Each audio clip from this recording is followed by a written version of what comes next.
Good news for those of you that have a disability and on a desktop Mac, use head tracking to control the mouse and make clicks without having to touch a keyboard or use a mouse. The new version of iPadOS version 26, now in beta, has these features. In other words, you will be able to use the iPad in the same way that you can use a desktop. I'm going to demonstrate that for you here now. So I've turned on voice control so I can control the screen using my voice. I've got the iPad standing up in front of me, and due to a spinal cord injury, I can't reach the screen from where I'm sitting or tap on the screen. Do I need to? No, I do not. All right, here we go. Open settings.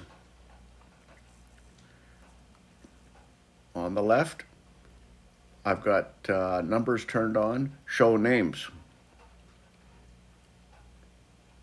hide numbers, show names, tap accessibility. On the right, you see voice control and you see head tracking.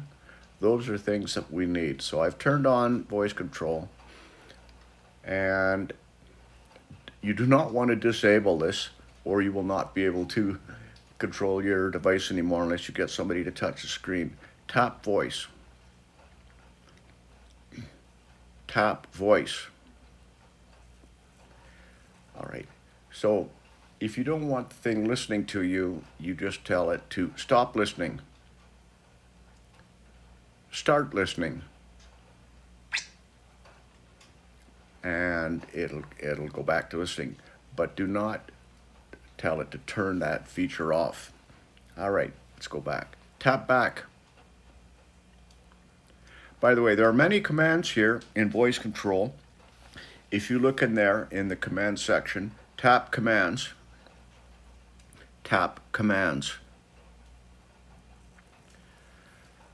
Everything from navigation to basic gestures to text editing, selecting text, deleting text, opening apps, closing apps, everything you think of you could do on an iPad or a Mac, you can do using your voice. Tap voice.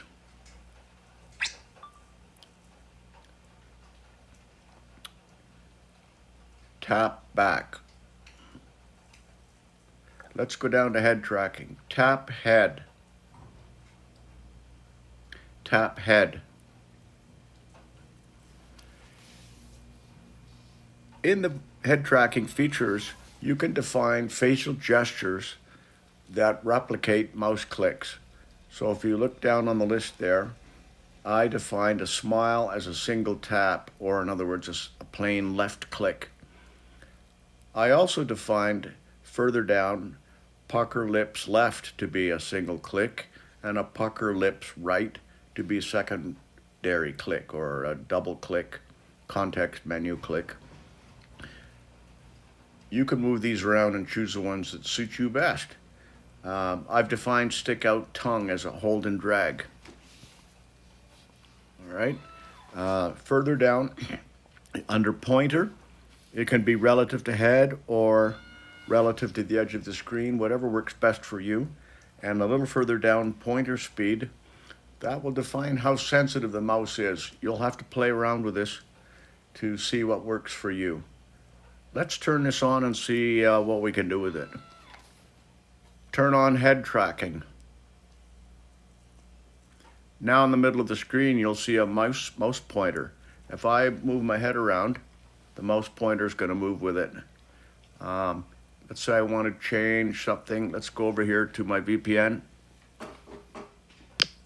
I just made a smile and I'm selecting a VPN, right? Go home. Maybe we want to move something on the screen here. I want to move this icon, so I will make a click and drag by sticking my tongue out.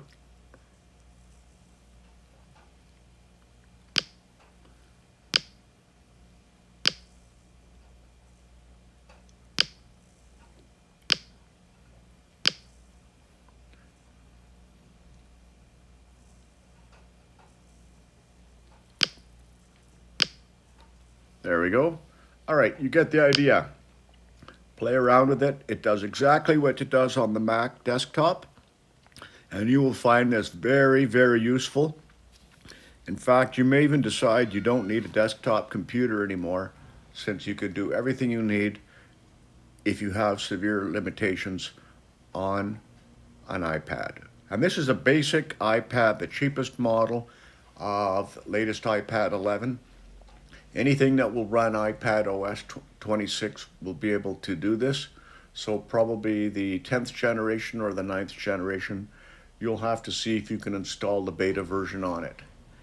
Have fun and good luck.